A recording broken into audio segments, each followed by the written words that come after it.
nayet bek muhimde bu. Bir narsa o'ziga ishonchi qilish bek muhim endi.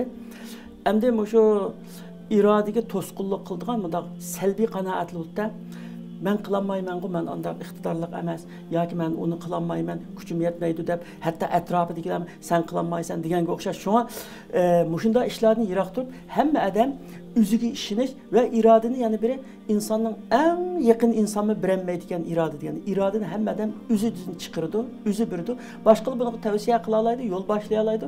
U kichkina uni o'yg'ota oladi, shujoat beraydi. Ammo irodani o'zi birdigan inson qachoniki men qila olaman degan vaqtida irodani tiklaydi ekan.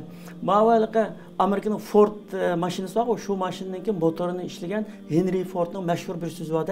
Sen bir ishni qila olaman desangmi, rost aytgan bo'lasan, qilolmayman desangmi, rost aytgan bo'lasan deydi. Endi qila olaman desang, mushkul bir ish bo'lsa, qila olaman desang, bir kuni qilsa ish qilib, yerimini olsam qilsa.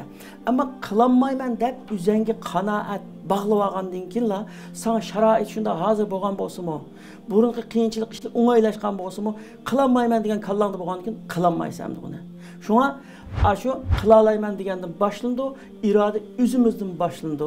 Har qanday odam har qanday ishni qila oladi. Chunki Alloh taolo insonga shunday bir kuch-qudrat, shunday ilm, iqtidor ato qilganki, ammo nurg'un odamlar o'zidagi talantni, o'zidagi qobiliyatni o'ttirga chiqara olmaydi. Nimishqa chiqarishga yoki sharoit bo'lmaydi, yoki o'zi xato qanoat bilan men qilolmayman deganlik bilan u izlanmaydi. Masalan, bir odam bir ishda matematikda usta bo'lmasa, adabiyotda usta bo'ldi, masalan.